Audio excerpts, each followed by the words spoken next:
Hello everyone, I'm Dipti Singh, your admissions counselor for Japanese universities. We have been receiving so many queries regarding studying management in Japan. Students want to know if it is a good idea to study management from a Japanese university. I understand this query because you will observe most of the management institutes that we are aware of. Probably they are all US universities or UK universities. But I want to bring to your attention a fact that Japan has so many multinational companies. There are about, in fact, more than 1300 companies in Japan which are over 200 plus years old.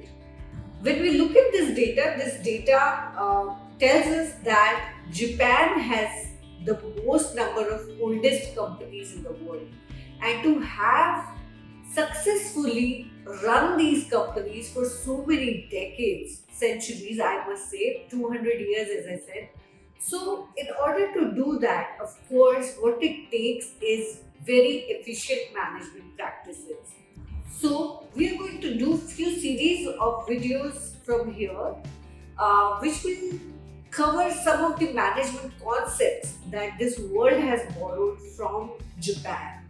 We will dive deep into these management concepts and understand the expertise that Japan has in management systems. So the question is why you should study management in Japan. It could be as simple as the processes that you observe in your university. Let's say you do a part-time job and you work in a cafe or a restaurant, you will observe these management practices and learn them even in your workplace then. Uh, these concepts will not only enhance your professional management skills, but you will be able to implement these small changes in your personal life and they will enhance your personal management skills as well. For example, your time management. So, in today's video, we are going to talk about one such concept which is Kaizen. What are some of the live examples of Kaizen that are getting implemented in some of the known companies in the world? What is the process cycle of Kaizen and how you can execute Kaizen philosophy? It can be done at a corporate level and it can also be done at a personal level. But the Kaizen philosophy is basically a change in the mindset, and in this video we will also cover the steps that are required to be taken if you want to implement this in your personal or professional life, in your company, wherever. So before we start this video, I request you to subscribe the channel. If you like this content, if you really think we bring value to you, please do consider to subscribe and like the video.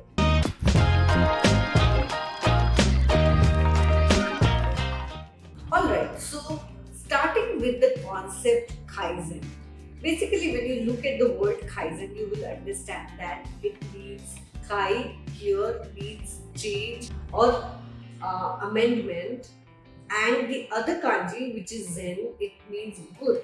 So, together, basically, it means change for good or change for betterment. But that is not the sole definition of Kaizen. Kaizen also means continuous improvement, and it is also about the Kaizen being the mindset that you are aiming to have continuous improvement in the process. So, there are many companies such as Toyota, Nestle, which are known to implement Kaizen as a practice in their workplace. So basically, Kaizen, as a concept, of course, it starts from the fact that um, it starts from self-criticism. You have to first understand that there is a room for improvement and then target that improvement and find steps to make that improvement. So this process basically makes each and every employee accountable in the process. So I want to quote one small example here from India. Here sometimes I have seen that when you complain for, when the service is not very good and you complain to somebody, you will observe that the employee will respond to you that, my job was only to do this and I have completed it. Ma'am बाकी मुझे नहीं मालूम है. I was just told to do this, so I am doing it.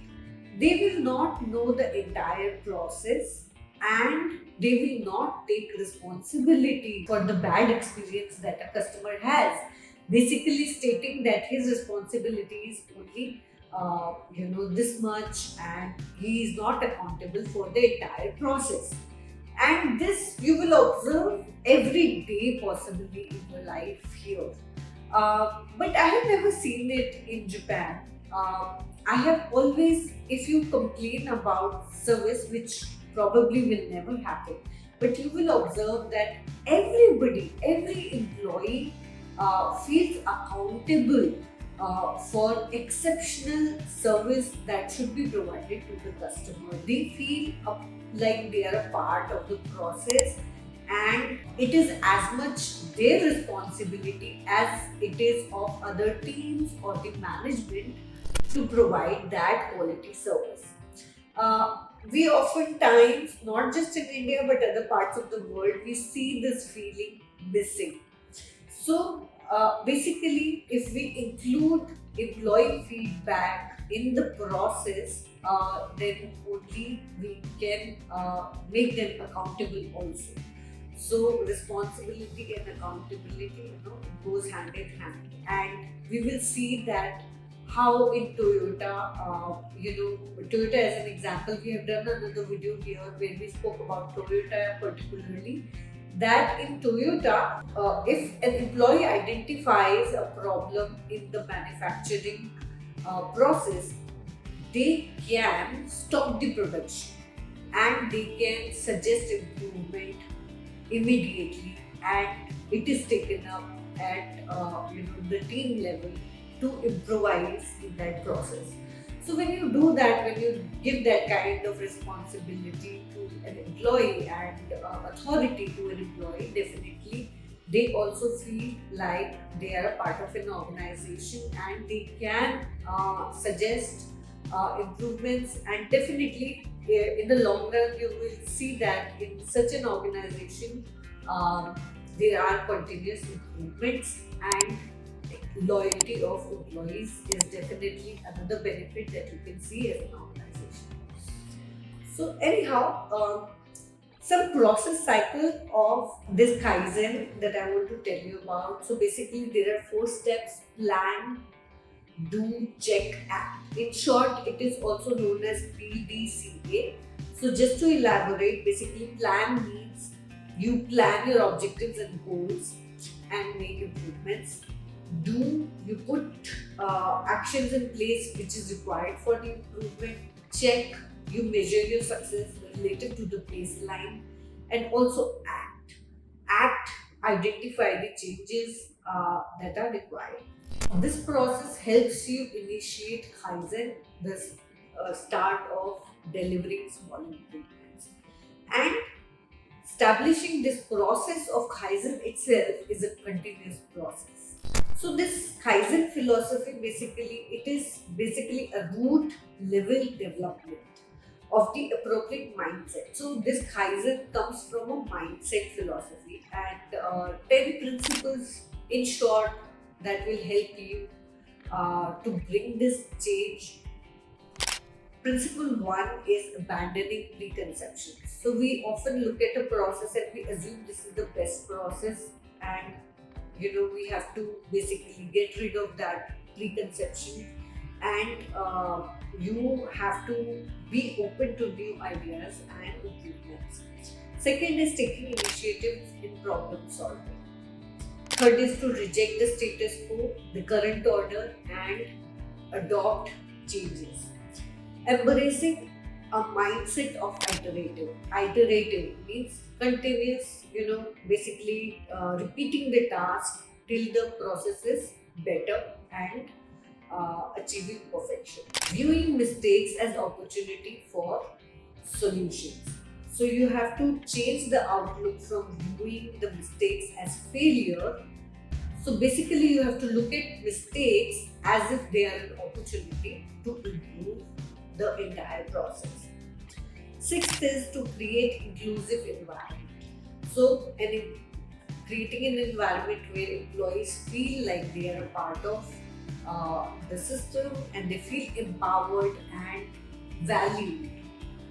Seventh is to challenge apparent issues. So ask why 5 times. What, when, where, why, and who to ensure proper root cause analysis. Gathering information and perspectives from multiple sources. So basically, we don't have to be just reliant on one source, we have to gather information from multiple sources. Let's say you have identified a problem, now you might want to speak to other team members about the same problem and see how they feel about it. And this basically enhances your chances of improvement. Ninth is using creativity to identify low cost. You can do this using creativity, and this will lead to incremental improvements, and you can definitely move the business forward by using this. And the last is to target continuous improvement. Never stop improvement and always target better than the last and continuous improvement. So this is all for today's video. I hope you understood the concept of Kaizen and you will try to implement it, if not at an organization level, at least in your personal life. And likewise, we will bring to you some other management principles that the entire world is now using, and they were originated in Japan in Japanese companies. So giving you more reasons to study management in Japan. Thank you for watching.